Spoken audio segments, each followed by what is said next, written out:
चली गई। आदत पुरानी लीक पे चलती चली गई। ठहरी नहीं ये उम्र भी ढलती चली गई। ठहरी नहीं ये उम्र भी ढलती चली गई। सोचा था संभल जाएंगे सुधरेंगे, मगर फिर गलती पे गलती होती गलती चली गई। आदत 15 साल की उम्र में भी वही सोच थी हमारी और वही गलती करते थे। 50 साल की उम्र में भी वही सोच और वही गलती। आदत पुरानी लीक पे ही चलती चली गई। कब सुधरेंगे?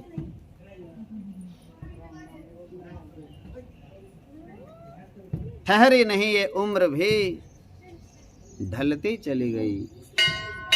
एक बार गलती हुई संभलो, नहीं संभले दूसरी बार संभलो, तीसरी बार संभलो। दक्ष प्रजापति ने क्या किया, सभासदों गणों ने क्या किया और देवताओं ने क्या किया, ये सब देखिए। सती मैया सोच रही हैं, तब मना किए ना मानी, वो मना किए तब न मानी, और यहाँ आने के लिए भी मना किया तब भी ना मानी और जाकर ही मानी। गलती पे गलती होती गलती चली गई। अस्तु माँ ने निर्णय ले लिया, अब शरीर रखना नहीं, इस शरीर से बड़े अपराध कर लिए मैंने। अस कही जोग अग्नि तनु जारा। योग अग्नि से अंगूठे से प्रज्वलित करके मेरी माँ ने अपने शरीर को उस अग्नि में प्रवेश करा दिए। लेकिन क्या किया, उर्धरी चंद्रमौली वृष केतु, भगवान चंद्रशेखर को हृदय में पधराकर मेरी सती मैया ने बदन को योग अग्नि में प्रवेश कराया। हाहाकार मच गया यज्ञ मंडप में। ये क्या? दक्ष सोचने लगे मेरी पुत्री सती योग अग्नि में प्रवेश कर गई, इतना बड़ा उत्पात। सावधान। कई बार किसी ने, कभी कभी बहुत तनाव हो जाता है किसी से,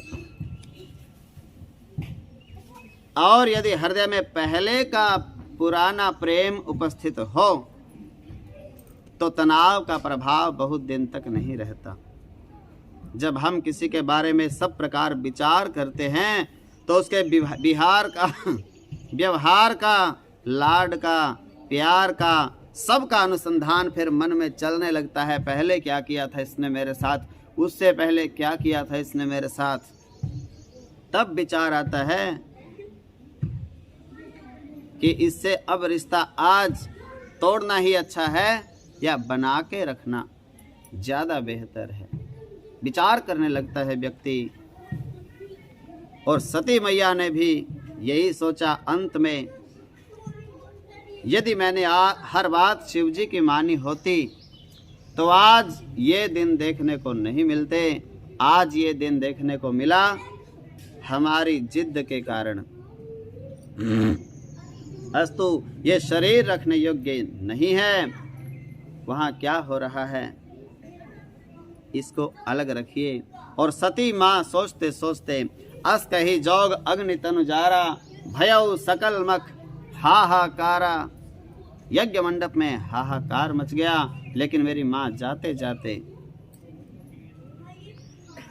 सती मरत हरि सन बर मांगा, जन्म जन्म शिव पद अनुरागा।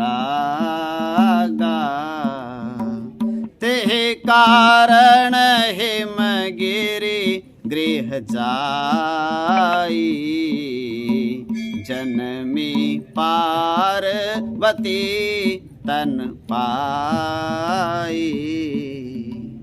सती अम्बा माँ पार्वती के रूप में मैना और हिमांचल जी के पुत्री भाव से अवतरित हुई। भूत भावन भगवान जब ये संदेश पाए कि सती जी योग अग्नि में प्रवेश कर गई तो लीला को विस्तार दिए और भगवान श्री हरि ने लीला को आगे बढ़ाया। गोस्वामी जी मानस में इतना ही कहते हैं, वीरभद्र को शिव जी ने कोप करके भेजा और यथा उचित जैसा जैसा जिसका कर्म था उनको दंडित किया। अंत में भगवान शिव को बुलाया और यज्ञ को संपन्न कराया गया।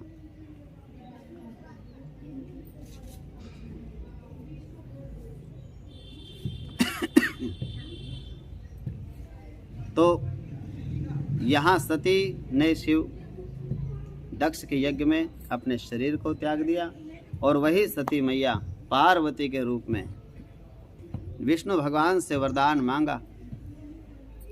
प्राण त्यागते त्यागते, हे नारायण, अगला जन्म मुझे जब मिले तो भगवान शिव में ही मेरी रति हो, भगवान शिव ही मेरे पति हों। सती मरत हरि सन वर मांगा, जन्म जन्म शिव पद अनुरागा। तेहि कारण हिमगिरि गृह जाई, जन्मी पार्वती तनु पाई। माँ ने मांगा, हिमाचल राजा की पुत्री माँ भगवती पार्वती के रूप में उनका अवतरण हुआ। ब्रह्मा जी की आज्ञा से नारद जी महाराज ने जाकर कन्या का नामकरण संस्कार किया। नाम उमा अंबिका भवानी। माता पिता को इनके कारण बड़ा यश की प्राप्ति होगी। सामान्यतया ज्योतिष गणना होती है तो लोग पूछते हैं, महाराज कुछ ग्रह दोष तो नहीं बता दीजिए। उन्होंने कहा है तो इनका सुहाग अचल है, परंतु जो इनका सिंदूर है, जो इनका पति है, उसमें थोड़ा दोष है। क्या दोष है गुरुदेव? इनके पति कैसे होंगे? जोगी जटिल अकाम मन, नगन अमंगल वेश। अस स्वामी एहि कहाँ मिलहि, पड़ी हस्त असी रेख। हाथ में ऐसी रेखा है, इनका पति ऐसा मिलेगा। उपाय महाराज, कुछ उपाय करें, मंत्र जाप करो। बोले उपाय तो इनको ही करना पड़ेगा। क्या आप में से कई लोग इस चिंतन में रहते होंगे कि ये पूजन भजन कथा भागवत यज्ञ जप तप करने से होता क्या है? भगवान ब्रह्मा ने यहाँ जो लिखा है, यह लेख मिटता है क्या? यहाँ जो लिखा पड़ा है, रामायण कहती है कि ब्रह्मा के लिखे वचन भी मिट सकते हैं। गोस्वामी जी के भी ये शब्द नहीं, ये शब्द नारद जी महाराज के हैं। जब पार्वती के माता पिता ने पूछा कि इनका ऐसा पति जोगी जटिल अकाम मन नगन अमंगल वेश, उपाय कोई कौन उपाय है? तो नारद जी ने कहा एक उपाय है। भावे मेट सकहि त्रिपुरारी, जो तप करहि कुमारी तुम्हारी। भावे मेट सकहि त्रिपुरारी, जो तप करहि कुमारी तुम्हारी। शंभो सहज समरथ भगवाना, यही विवाह सब विधि कल्याणा, यही विवाह सब विधि कल्याणा। भगवान शिव सहज सामर्थ्यवान हैं और भगवान हैं। भगवान कौन? कान काट लेंगे। जिसका पांचों तत्वों पर नियंत्रण होता है उसे भगवान कहते हैं। धरती, आकाश, जल, पृथ्वी, जल, अग्नि, वायु, इन पांचों तत्वों का जो प्रकाशक है वो भगवान है। हम आप पांचों तत्वों मय हैं, इसलिए इन पांचों तत्वों के सामने हम हार जाते हैं। पांच तत्वों से सब हार गए। क्या कहा नारद जी ने? शंभु सहज समर्थ भगवाना, शिव जी सामर्थ्यवान भगवान हैं। इस विवाह से सर्वथा सबका कल्याण होगा। पुत्री का तो होगा ही, सबका कल्याण होगा। देखिए, किसी कल्याण परक व्यवहार से, कार्य से सबका कल्याण होता है। और जो कार्य सर्व कल्याण हेतु हो रहा है उसी का नाम यज्ञ है। यज्ञ से सबका कल्याण है। मनुष्य वह परमार्थी है जो सबके कल्याण का चिंतन करता है। हम और कुछ संत जन बैठे थे, यही चिंतन कर रहे थे कि कथा क्यों होनी चाहिए। ये तो सबके कल्याण के लिए। तो मुझे एक छंद याद आया कि कथा क्या कहती है, क्या करती है कथा। करने मंगल करने, कलिमल हरने, तुलसी कथा रघुनाथ की, गतिकूर कविता सरित की, जो सरित पावन पाथ की।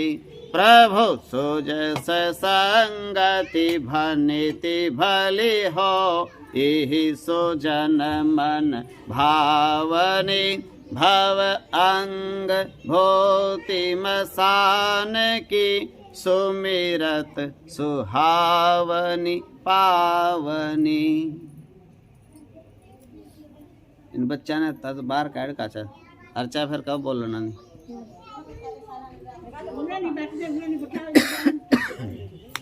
तो ये कथा क्या है? मंगल करनी। जो गाएगा उसका भी मंगल, जो गवाएगा उसका भी मंगल, जो सुनेगा उसका भी मंगल, और जो हाँ हाँ करेगा उसका भी मंगल। मंगल करनी, कली मल हरनी, तुलसी कथा रघुनाथ की। अब देखिए, जैसे गंगा मैया की धारा सीधी नहीं है, गौ मुख से निकलकर हरिद्वार से सीधी गंगा सागर नहीं, जैसे उनकी धारा गतिकूर कविता सरित की, जो सरित पावन पाथ की। पावन गंगा मैया की जिस प्रकार यात्रा और उनकी मोक्ष देने की शक्ति, उसी प्रकार भगवान की कथा में लोक और परलोक दोनों को संवारने की शक्ति है। ये गौरव है। किस प्रकार? जिस प्रकार भगवान शिव के शरीर पर शमशान की विभूति स्मरण कर लो तो ज्ञान नेत्र अपने आप उघर जाते हैं, खुल जाते हैं। वंदना प्रसंग में प्रथम ही मेरे बाबा ने स्मरण किया है, गुरुपद रज मृदु मंजुल अंजन, नयन अमीय दृग दोष विभंजन। गुरुपद रज मृदु मंजुल अंजन, नयन अमीय दृग्दोष विभंजन। ये रस, ये दिव्यता, ये तेजस्विता स्मरण हो जाए, भगवान की कथा का स्मरण हो जाए, भगवान की कथा गाने का अभ्यास हो जाए। अरे भैया, लोक परलोक मानव मानव जीवन धन धन्य हो जाता है। देखो, आपको अनुभूति अपने आप करनी पड़ेगी।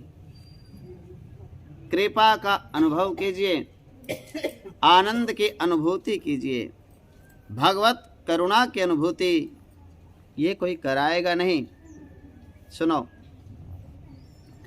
भगवान की कृपा आपके ऊपर कितनी है कोई दूसरा नहीं बताएगा, ये आपको खुद समझना पड़ेगा।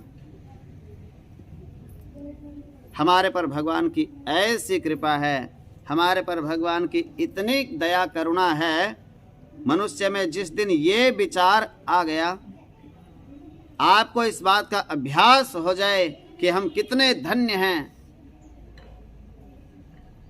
तो आपका जीवन धन्य हो जाएगा, जय जय हो जाएगी। लेकिन मनुष्य को इसका अभ्यास नहीं होता। व्यक्ति क्या करता है, कमियां ढूंढता रहता है अपने घर में, अपनी धन्यता नहीं ढूंढता। जबकि मेरे बाबा अरण्य कांड में कहते हैं, ते धन्य तुलसीदास। कौन धन्य? आस बिहाई जे हरि रंग रहे।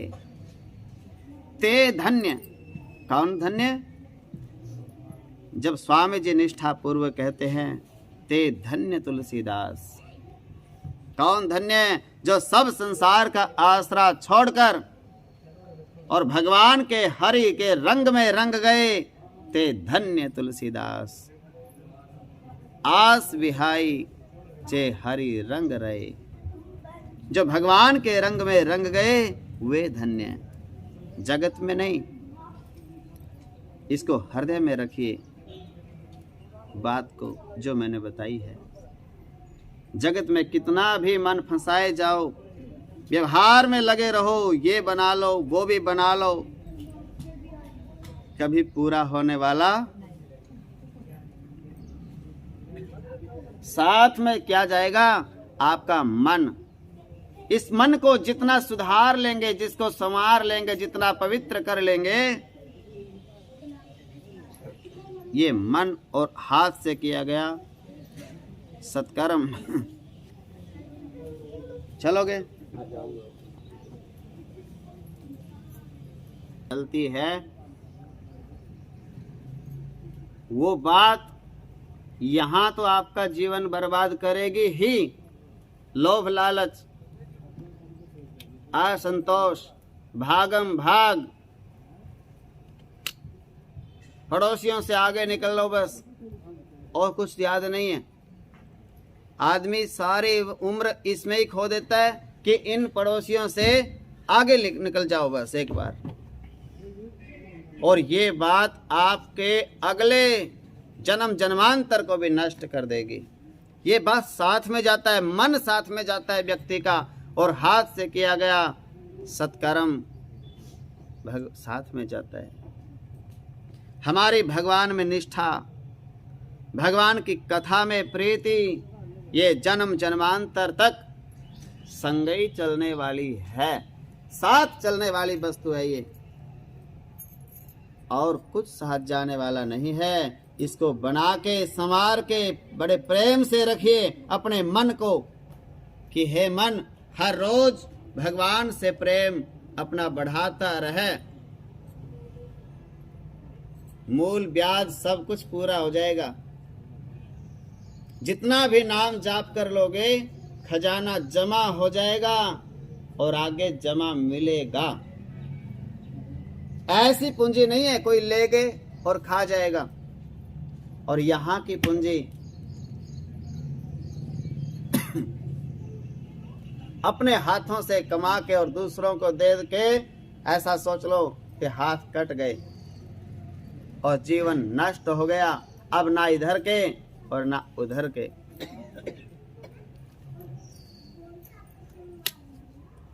मां पार्वती ने नारद जी से सुनी और मां पार्वती ने निर्णय कर लिया, भजन करेंगे। तपस्या धर्म स्वीकार है, तपस्या किसी को करना ही है। सलाह देने का बात नहीं है तपस्या। तपस्या तो स्वीकार करने की बात है। बोले मैं करूँगा जी, कोई करे ना, मेरे नाम की तुम कर लो आज माला। किसी के नाम की कोई कर सकता नहीं। भजन तो अपना अपना ही चलता है। अपनी कृपा अपने ऊपर करो। भगवान की कृपा, गुरु की कृपा और शास्त्र की कृपा तो सबके ऊपर बराबर होती है, लेकिन अपनी कृपा अपने ऊपर सबकी नहीं है। 3 बहाने सबके पास है जिनके ऊपर अपनी कृपा नहीं है। कौन से 3 बहाने? आप में भी कोई ऐसा हो सकता है जिसके पास 3 बहाने हैं। पहला बहाना, मेरे किस्मत में नहीं है भगवान का नाम लेना, मैं क्या करूं। दूसरा बहाना, मन तो बहुत करता है, टाइम ही नहीं लगता।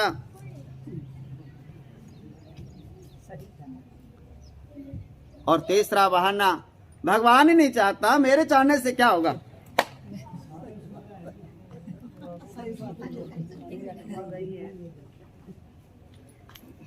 तप किसी से कराया ना जाए, तप स्वयं करना पड़ता है। तपस्या करा नहीं सकते। बड़े बड़े साधु संत भजन करते हैं, अगर वो कहें कि वे दिहाड़ी पे मजदूर लगा के और अपने नाम की माला करा लो दूसरों से, ना तो करा सकते और ना कोई कर सकता। पूरा दिन मजदूरी कर सकता है मजदूर, पर माला जपने को कह दो, बोले 400 रुपए दिहाड़ी है, 500 देंगे, माला जपनी है। गली बदल लेंगे, इस गली से नहीं जाना, बाबा पकड़ लेगा।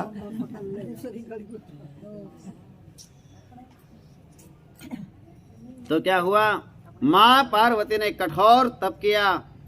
आकाशवाणी हुई कि आपको, हे देवी, आपको सप्त ऋषि मिलेंगे, और जिस दिन आपको सप्त ऋषि मिलेंगे आपका मनोरथ पूरा हो गया, ऐसा मान लेना। और सप्त ऋषि आए, मां से भेंट की,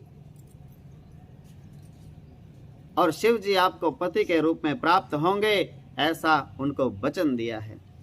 कारण आकाशवाणी ने कहा था, अस तप का होना कीन भवानी, भय अनेक धीर मुनि ज्ञानी, मिलहि तुम्हि जब सप्त ऋषि सा, जाने तब प्रमाण वागीशा। मां गदगद हो गई सप्त ऋषियों के दर्शन करते ही। परीक्षा तो बाद में हुई, तो हिमांचल जी को जाकर प्रेरित किए और मैया को, राजा हिमांचल पार्वती को अपने घर ले आए। आगे तारकासुर का प्रसंग है, और तारकासुर ने अपने भजन तप साधना के प्रताप से सब देवताओं को जीत लिया। देवताओं ने विचार किया मरेगा कैसे। उसने ब्रह्मा से वरदान मांग लिया था कि शिव जी के अंश से जो पुत्र हो वही मेरा वध करे। अब शिव जी समाधि में बैठे हैं। देवताओं ने ब्रह्मा जी की आज्ञा से कामदेव को बुलाया, जाकर शिव जी को समाधि से वापस लाइए हे कामदेव। लेकिन जहां भजन है, जहां तप है, जहां जप है, निष्ठा है, वहां कामनाएं नहीं हो सकती। और कामनाएं आ भी जाए मन में तो ठहरती नहीं, बह जाती हैं भजन के प्रताप से।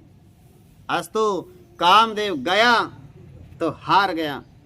उपाय क्या करे कि शिव जी जागें। सोचा लाओ बाण उतार देते हैं शिव जी के हृदय में। किसी के भजन में विघ्न कभी नहीं करना चाहिए। बाबा के भजन में कामदेव ने विघ्न डालने का प्रयास किया, और जैसे ही प्रयत्न किया भगवान शिव ने नेत्र खोले, दाएं बाएं देखे, कोई दिखाई पड़ा नहीं। सौरभ पल्लव मदन बिलोका, भयउ कोप कंपे उतरी लोका।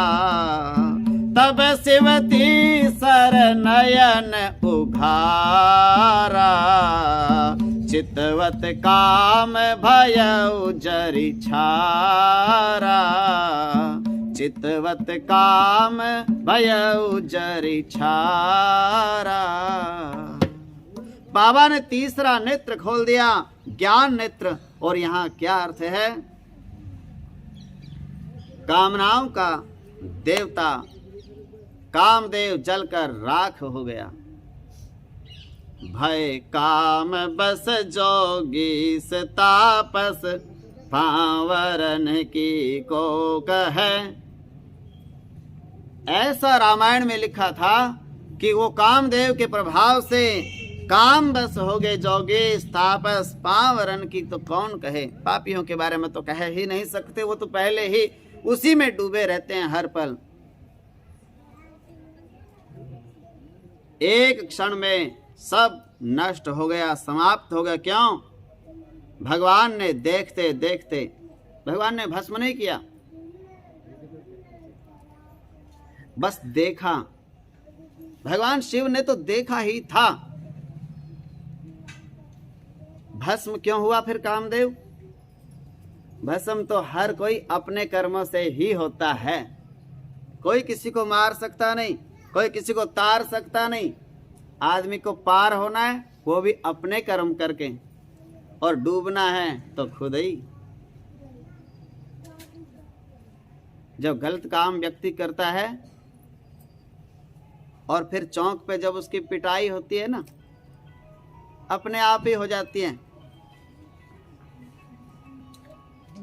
कुछ हाथ पैर चला नहीं सकता, हिम्मत नहीं होती उसमें हाथ पैर मारने की भी। व्यक्ति का पाप उसे स्वयं ही जला देता है, भस्म कर देता है, नष्ट कर देता है। सब देवता घबरा गए, ये क्या हो गया? कहाँ तो वापस भगवान शिव को लेने के लिए हमें भेजा गया था, और ये तो खुद ही मर गया। भजन में, पूजन में, तप में, कथा में, यज्ञ में, तीर्थ यात्रा में, कि किसी का मन भजन में लग चुका हो, उसे टोकना नहीं चाहिए, अन्यथा इसका परिणाम बहुत बुरा होता है। व्यक्ति को अपने द्वारा किए गए कर्म स्वतः भस्म कर देते हैं। तब शिवती सर नयन उघारा, भगवान ने तो नेत्र खोला ही था।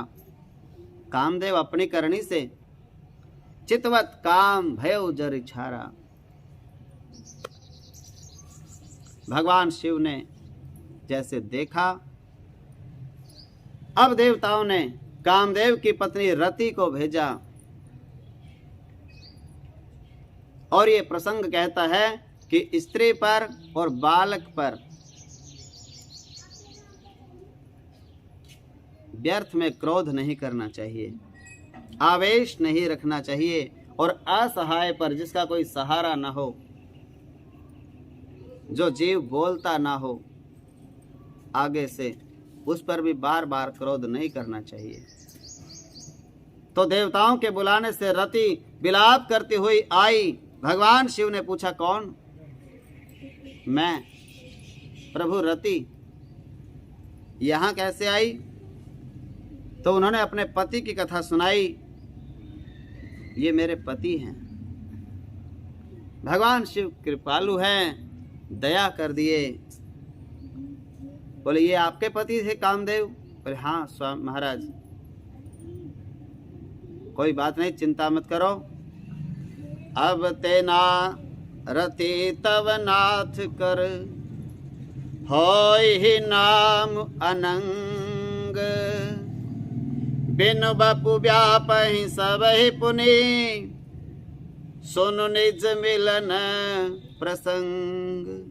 आपके पति का नाम आज से अनंग होगा और ये बिना शरीर के ही सबके शरीरों में रम जाएगा।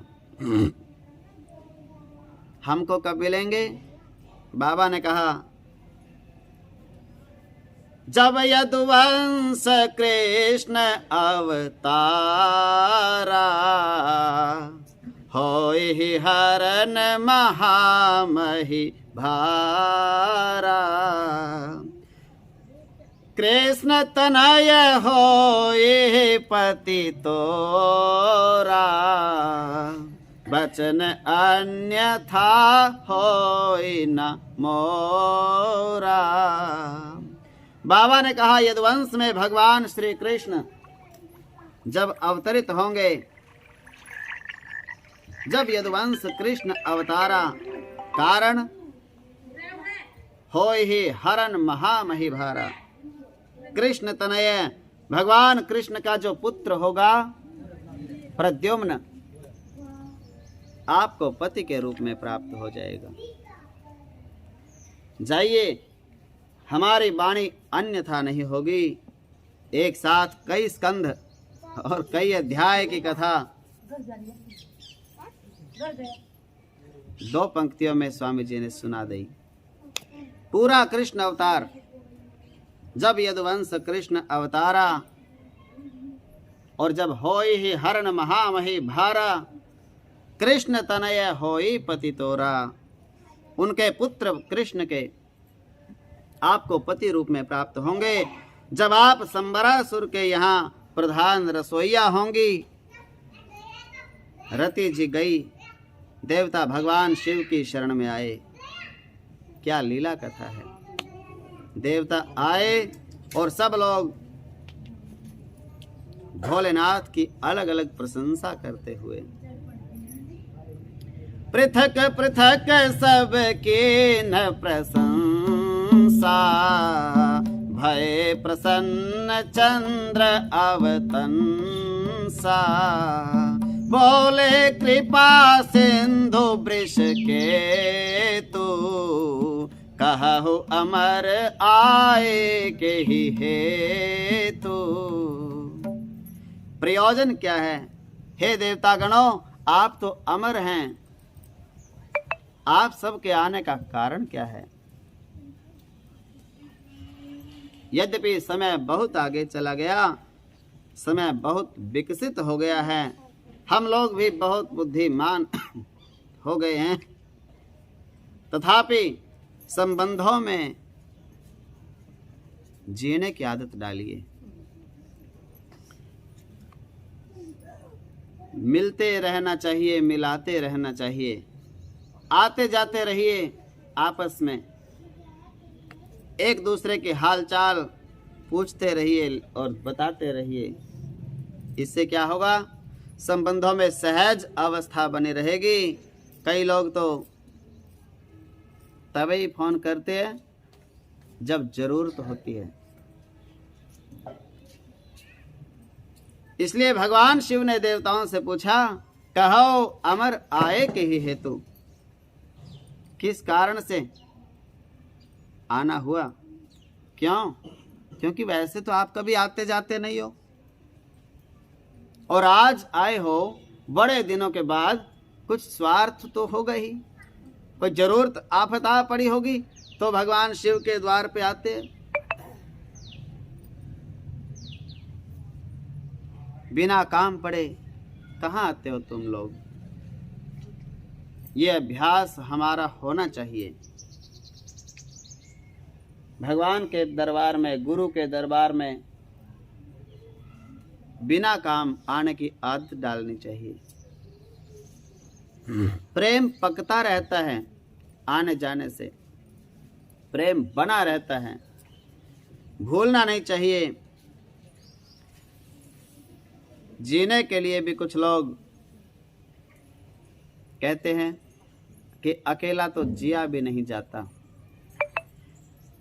अभी एक दिन किसी ने प्रश्न किया, जो मजाक करने वाले होते हैं ना, चूकते नहीं, बोले महाराज जी जीते रहो, तो लोग मिलने नहीं आते, और जब जाने लगो तो पीछे पीछे चले जाते हैं। ये क्या कारण है? जीते जी तो मिलने आते नहीं, और मर जाएं तो बोले चलो फिर जा तो आवे। मैंने कहा भैया सबके पीछे तो वहां भी नहीं जाते। कुछ ही लोग होते हैं जिनके पीछे बहुत लोग जाते हैं, आपने देखा होगा। और जिनके पीछे बहुत लोग जाते हैं उनका जीवन धन्य होता है। इस लोक से यात्रा कर रहा है, कितने लोग उसका स्मरण कर रहे हैं, चल के जा रहे हैं।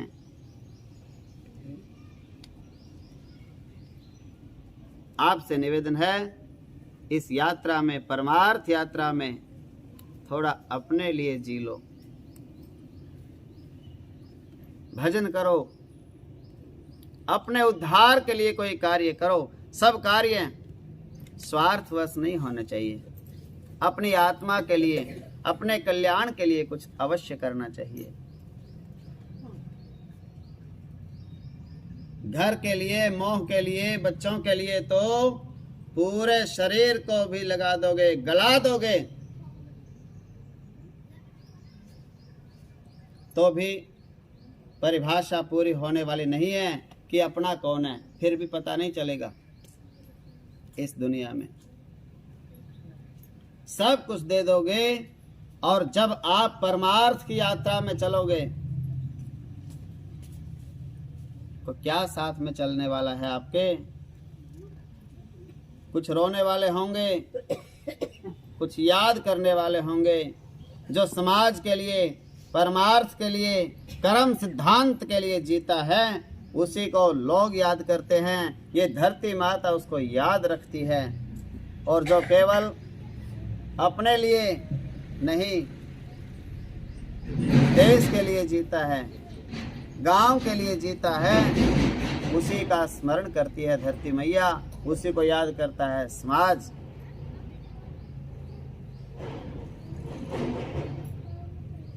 थोड़ा अपनेपन का विस्तार करना है बस। कोई कहता है ये मेरा घर है इतना, पड़ोस वाले के आग लग गई। एक बार ऐसा हुआ कोलकाता में, एक मोहल्ले में आग लग गई, और आग लगते ही बड़ा धुआं उठा, और एक व्यक्ति बैठा था महात्मा के पास। बोले गुरुजी आग लग गई हमारे मोहल्ले में, और भागा बड़ी जोर से,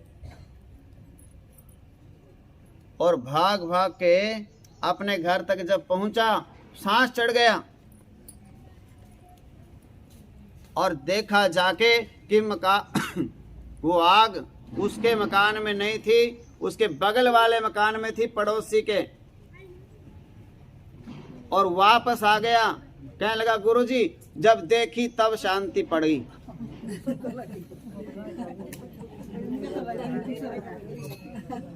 देखिए आग वही है और सामान भी वही है, लेकिन उसकी सोच इतनी छोटी है कि मेरा तो बस यहां तक है, आगे उजड़ने वाला उजड़ो। और जिस दिन सोच बड़ी हो जाएगी, कल ये भी तो हमारा है, किसी का भी नुकसान नहीं होना चाहिए। जितना दुख अपना नुकसान का है, उतना ही बराबर वाले का भी होना चाहिए। तभी तो भक्ति बनेगी, तभी परमात्मा मिलेंगे। निरास्वार्थ करने से दूसरे के आगे लगे तो कोई फर्क नहीं। पूरा गांव मेरा है, पूरा राज्य मेरा है, पूरा देश मेरा है। जितना मोह अपने छोटे से घर से है, उतना ही लगाव पूरे देश से होना चाहिए। और कहीं भी नुकसान हो गया तो वो भी मेरा है। कहां से निकलेगा वो? आज हम बसें जला देंगे, आज हम ट्रेन जला देंगे, सड़कें जाम कर देंगे, दुखी कौन होता है? हम ही तो दुखी हो रहे हैं। अपने में से ही तो निकलना है। वो मूर्ख लोग करते हैं ऐसे काम, जिनको ना भगवान से कोई मतलब, ना धर्म से कोई मतलब, ना देश से कोई मतलब। हमारे लड़के नौकरियां लग जाओ चाहे सारा देश मर जाओ, ऐसे लोगों के ऐसे कारनामे होते हैं।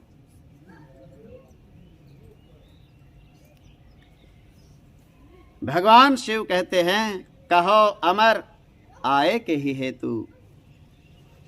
देवताओं में से कोई नहीं बोला, मौन हो गए सब। बोले भगवान ने तो बात ऐसी कह दी कि वैसे तो तुम आने वाले हो नहीं, कोई आफत आके गिरी होगी तभी आए हो।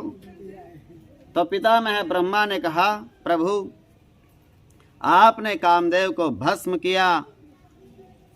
एक बात और है, जब जरूरत पड़ती है तो उसकी बड़ाई करी जाती है, उसकी प्रशंसा।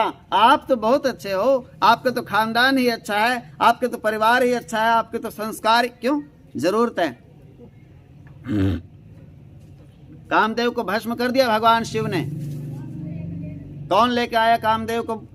देवता बुला के लेके आए थे स्वार्थवश, और भगवान शिव से नष्ट करवा दिया, जलवा दिया, भस्म करा दिया। लेकिन फिर भी कोई दुख नहीं, बोले अपना काम बनता, भाड़ में जाए। भगवान शिव की फिर भी प्रशंसा कर रहे हैं, बोले आपने कामदेव को जला दिया, बड़ा अच्छा किया। रति को वरदान दिया, ये और भी अच्छा किया। काम जारी रति कहूं बर दीन्हा, कृपा सिंधु यह अति भल कीन्हा।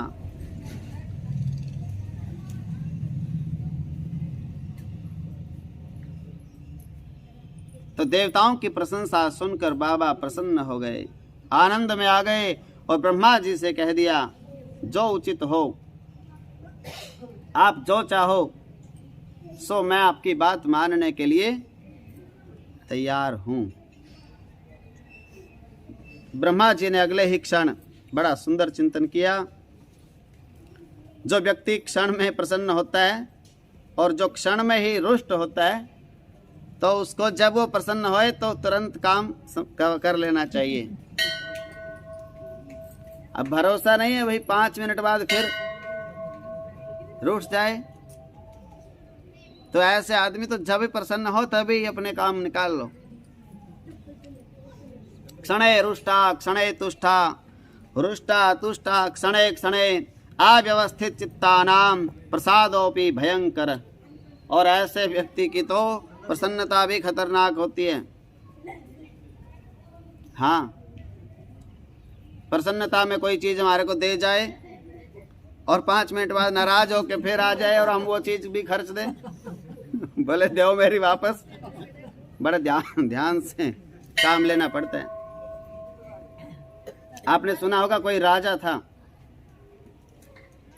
प्रसन्न होता था तो इनाम देता था, और नाराज हो जाता तो फांसी पे लटका देता था। हर व्यक्ति उससे घबराता रहता था कि ना जाने किसके ऊपर प्रसन्न हो जाए और किससे नाराज हो जाए। तो लोग उससे डर के दूर ही रहते थे। भगवान ब्रह्मा भोले बाबा के स्वभाव को अच्छी तरह जानते हैं, परिचित हैं। भगवान शिव ने कहा जैसे ही कि ब्रह्मा जो तुम कहोगे मैं वो मान लूंगा, कोई चिंता नहीं करना। ब्रह्मा कहते अभी बुलाओ सप्तऋषियों को, कोई भरोसा नहीं है फिर बदल जाए। सप्तऋषियों को बुलाया, तुरंत लगन पत्रिका लिखवाई, घोषित कर दो विवाह की तारीख, शादी की मुहूर्त निकालो, चट मंगनी। अभी अभी तो ये समाधि से जगे हैं और कुछ न कुछ करके दिखाएंगे। ये उत्सव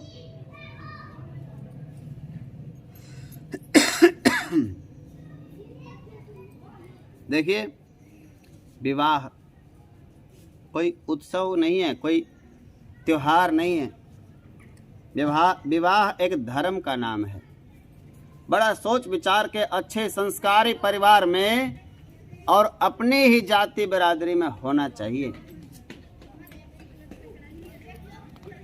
कन्याओं को, बालकों को, माताओं को ये बात अच्छी तरह से समझ लेनी चाहिए कि विवाह अपनी जाति से बाहर किसी भी लालच में और किसी भी कीमत पे नहीं होना चाहिए।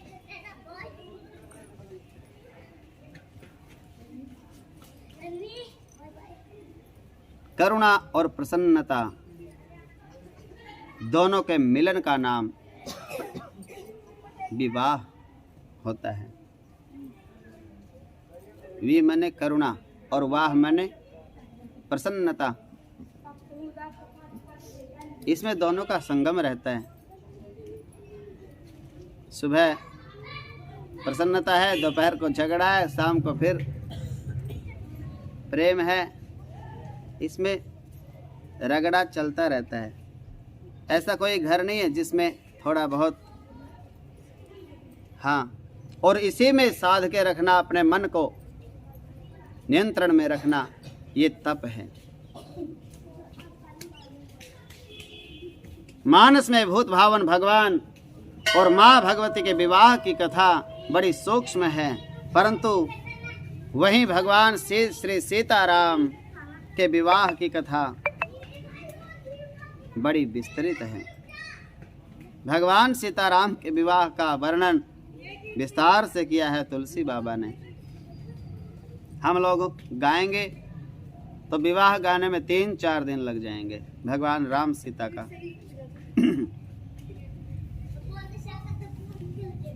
भगवान शिव केवल एक ही प्रसंग में नहीं, हर प्रसंग में मानो भोलेनाथ ने कहा गोस्वामी जी से कि गोस्वामी जी हमारे बारे में ज़्यादा नहीं लिखना, थोड़ा थोड़ा लिखना। क्यों? हमारे बारे में ज़्यादा लिखोगे तो भगवान राम का प्रसंग छोटा हो जाएगा।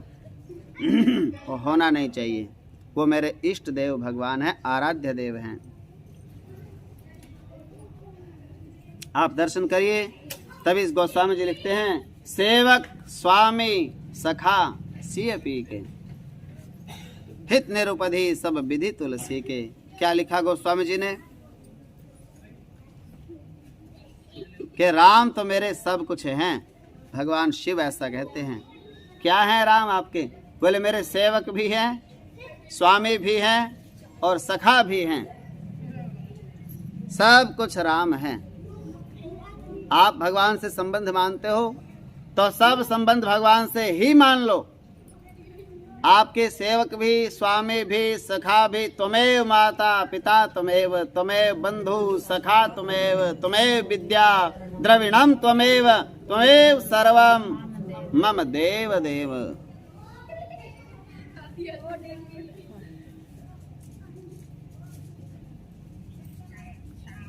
पत्रिका लिखवा करके ले आए। ब्रह्मा जी ने पत्रिका ब्याह की चिट्ठी बांची और सुना दिया। बैसाख के महीने में शुक्ल पक्ष में पंचमी तिथि दिन गुरुवार गौधूली की वेला में बारात हेतु प्रस्थान करेगी। देवता लोग गए अपने अपने धाम और वहां जाकर सब लोग आनंद मनाने लगे। क्यों? लागे संवारन सकल सुर वाहन विविध विमान, हो ही सगुन मंगल सुबध करहि अपशरा गान। चौपाइयों में 5-5 शब्द हैं, सुनने चाहिए और गाने भी चाहिए साथ में। सब देवता लोग अपने अपने विमान सजाने लगे साहब, लेकिन यहाँ भगवान शिव जी कैलाश पर बैठे हैं दूल्हा को सजाने। अभी कोई आया नहीं। कई बार विवाह में ऐसा होता है, अपने अपनी ही सजावट पूरी नहीं होती। सब देवता अपनी तैयारी में। आप देखना, शादी वाला बच्चा कम कपड़े खरीदता है और जो दूसरे हैं ना उनके पूरे ही नहीं होते। बोले अच्छा, ब्याह से पहले दिन के कपड़े और ब्याह वाले दिन के और अगले दिन के और मुड़ते हुए। बोले भैया, और घर वाले कहते ब्याह तेरा है कि उसका है? फिर ब्याह किसी का भी हो, कपड़े मेरी पसंद के ही होने चाहिए। तो विवाह भगवान भोलेनाथ का बड़ी धूमधाम से और कल मनाएंगे। बोलो राजा रामचंद्र भगवान की। भय प्रगट कृपाला दीन दयाला, कौसल्या हित हर्षित महतारी, मुनि मन हारी, अद्भुत रूप विचारी, लोचन अभिरामा, तनु घन श्यामा।